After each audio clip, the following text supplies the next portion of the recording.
Hello everyone and welcome back. So today I basically wanted to make this video all about the new DCP process and how everything is working, since within the last month a lot of things have changed. If you don't know, I'm Christy. I am on YouTube along with on Instagram, and I post a lot of Disney and Florida content now that I live in Florida. So it's super exciting, and if you want, go ahead and follow along. If you don't know, DCP stands for Disney College Program. It is a paid internship where you get to come down here to Orlando, Florida and work for Disney in various role types. So I was a Disney College Program participant in the spring of 2020, which was pretty much the time of year when the world, you guys know, fell apart. So I was one of the DCPs that got sent home. Luckily, I was able to do my program for about 4 months. I was a merchandise cast member, and it was one of the best experiences I could have ever hoped for. So my goal is to try and help you guys with this new process and what you can kind of expect going in to applying for the DCP now. So basically, a couple of weeks ago, all of us spring and fall 2020 kids got an email first saying we're opening up the DCP. Surprise. I think all of us were a little shocked that it came as early as it did, but I am so happy that it is here and that now new applicants can apply now. Also in that email, Disney stated that there will be many modifications to the program and how it is run.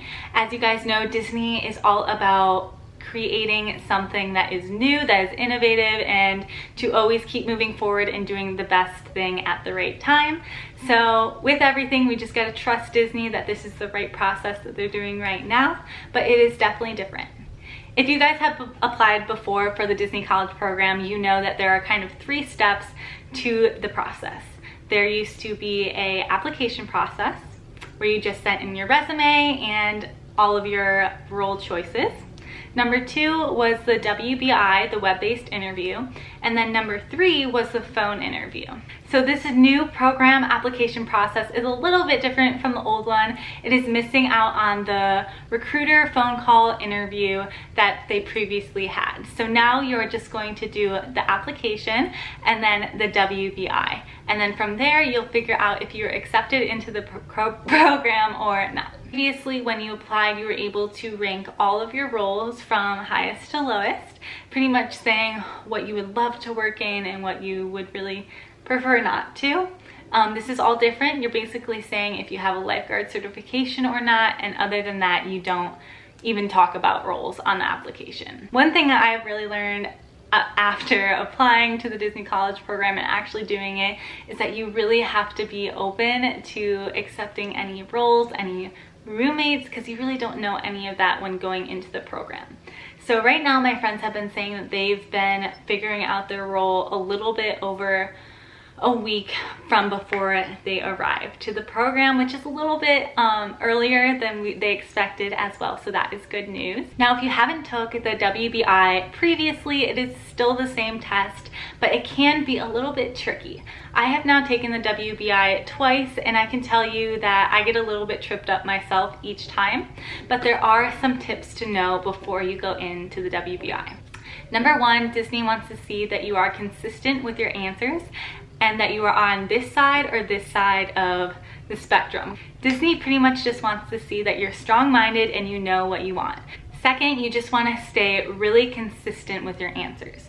So basically, if the question is, I am always lazy, and you say, nope, I am never lazy, absolutely ever, and then it says how hardworking you are, you want to say that you are extremely hardworking, and just kind of be consistent in your answers. This may seem very easy when I'm talking about it this way, but trust me, there are a few answers where you really don't know what you should choose, but just trust yourself, be yourself, and just be honest on the test. So along with the new application process, all of the CPs are now going to be living in a whole different complex, which if you guys don't know, it is Flamingo Crossings Village, and it is absolutely stunning, and the CPs that are going there are going to be so happy. I was actually able to go there on an influencer day and look at all of floor plans for Flamingo Crossings and able to look at all the amazing amenities that it has. So just to let you guys know, there are 3 different floor plans. So a 2-bedroom, 2-bathroom, and then a 4-bedroom, 2-bathroom, and then a 4-bedroom, 4-bathroom. So basically in the 4-bedroom, 4-bathroom, you would all get your own bathroom, which is super nice. In the 4-bedroom, 2-bathroom, you would obviously share with your roommate. And in the 2-bedroom, 2-bathroom, you would still have 4 roommates, but there would be a basically partition wall in between the beds. So you would still have all of your own space. It would just be a little more cramped than, let's say, the 4-bedroom where you would all get your own space. So basically, it's a lot different from, let's say, Chatham, Patterson, Vista Way Commons. You can only have up to, I believe, 4 roommates, which is very different from previous DCP where you could have up to 8.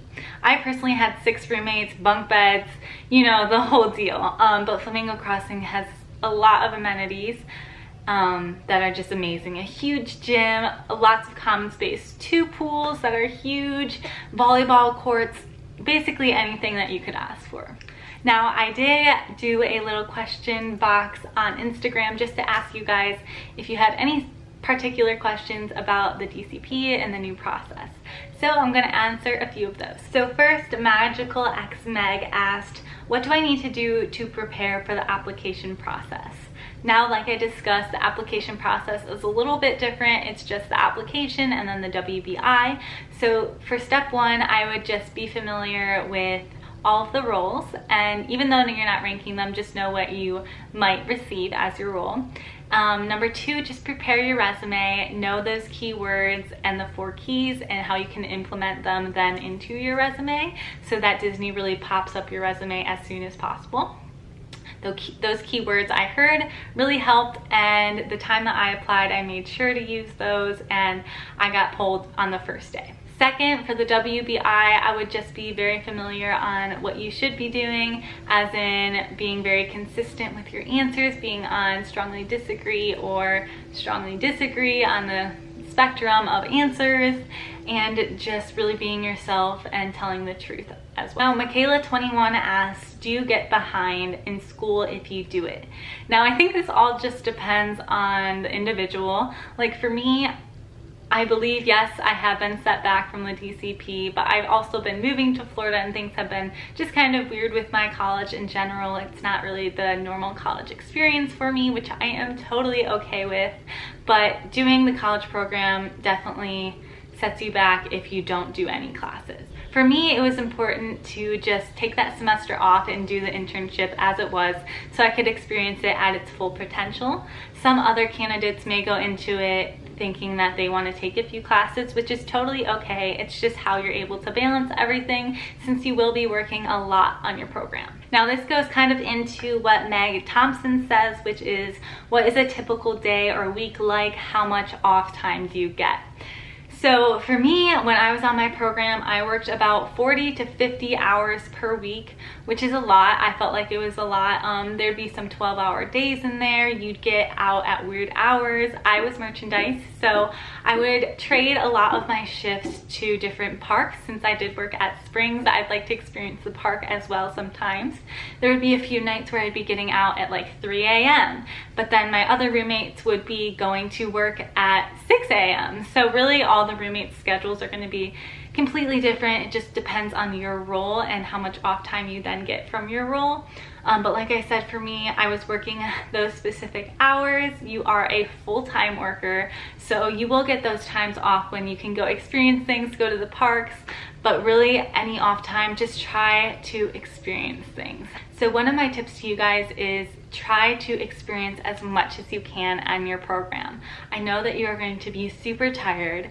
You are just going to want to go back to the apartment and just sleep the day away, but my advice is to try to get as much Disney magic time in, to try and get as much time in with your new coworkers, your friends, and your roommates as much as possible, because that time that you get is really precious, and that semester will be so much more memorable if you do go out and do things and experience things when you can. So that is my advice to you. Now, like I said, even if you are blocked out on your program from some of the specific parks or all of the parks, there are things to do in Disney besides that. Obviously, Disney Springs is free to go to. You can resort hop with your roommates. You can go to different restaurants if you can. You can go to some of the mini golf places.